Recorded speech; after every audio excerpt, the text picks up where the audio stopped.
Welcome to Washington Unplugged on this Monday after Christmas. I'm Wyatt Andrews in Washington.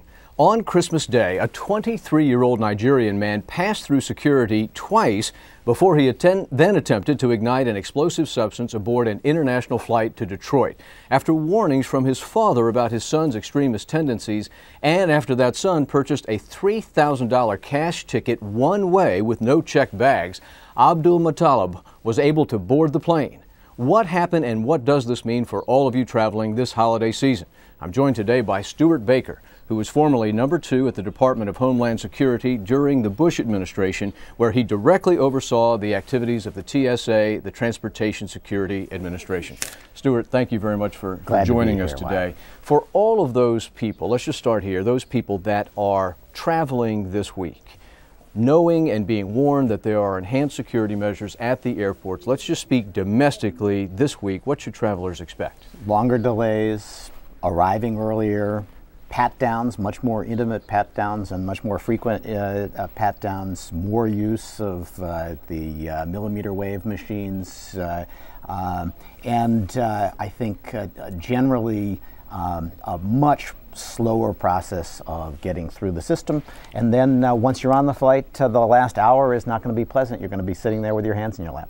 What do you mean by that? That is to say that some of the security guidelines that have been issued say you should have nothing on your lap during the last hour as you approach the airport in the United States. So I have heard talk of, during the last hour, no use of pillows, no use of blankets, and turning off all electronics. Obviously that's a little early. Yes. But why is that? Why not use the pillow? Why not have a blanket? I think the fear is that there will be an opportunity there for people to repeat the attack that we saw from the Nigeria flight to Detroit. That, do you mean they don't want folks concealing hide under the blanket and then mix chemicals in a way that leads to an explosion of the sort that we saw with Abdul Muttalib? I'd like to ask about a statement TSA, one of your former agencies, put out this week saying it has.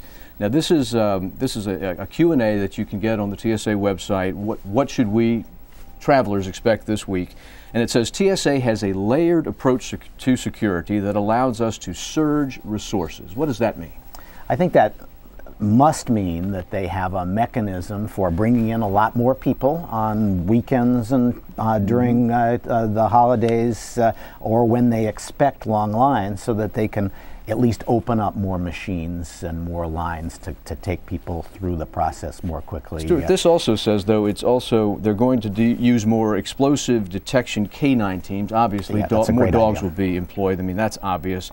Behavior detection techniques, probably looking for people in line who may seem nervous. Yeah, that's right. But I guess what most folks would want to know is, are we able in the United States to detect explosives? Obviously on a person. It is not easy. In theory, actually the dogs are in many cases the best line of defense because they can smell these explosives and detect them that way. But yes, if you use the millimeter wave, it's very hard to hide the device on your body. If you use a puffer machine, if they really work well, then you can pick up trace elements of the chemical. But we're talking about a tiny amount of explosive. If you put 1/3 of a cup of sugar in a little sandwich bag and rolled it up, that's all they have to hide somewhere on their body. That's not a lot. If I have this accurately from TSA, you just mentioned a couple of machines or there are a few machines out there. You mentioned one, the puffer machine. But there is another one, I believe, at 40 airports around the country called the millimeter wave machine. And then a third one, the backscatter, 150 of those. And these are able to, I mean, some people call them the naked machines, right? That's right. They can see through your clothes to some degree, sometimes to a rather uncomfortable degree. But they are more effective and, frankly, from my point of view, less invasive than having the same kind of pat-down that would be necessary to find those that sort of a small baggie of material. And so why does TSA only have fewer than 200 of these machines? Because privacy campaigners have been fighting against the use of these machines bitterly. Congress passed a law, well, the House of Representatives passed a law just a month or two ago saying we want to ban these things. We don't want you to use them. Do you think it's time to go the other way? Yes, I think we have to. Al-Qaeda has demonstrated that they are determined to blow up planes, ideally coming into the United States, and they're going to keep trying using this technique, hiding a small amount of very powerful explosives in a variety of places until we demonstrate that it isn't going to work. So far, they've gotten it on the plane 2 out of 2 times that we know about. Based on what you know, given your experience in the Bush administration, when this young man pays cash in Lagos, Nigeria, I mean, obviously, that's a flag to the system. It's a one-way ticket. That's a flag to the system. But his father had also gone to an embassy officer in Nigeria and warned that he thought his son had extremist tendencies. Any idea why that did not raise more of an alert in the system? A couple of places where that fell down, maybe more than that. At the State Department, the consular officials did not treat this as an enormously significant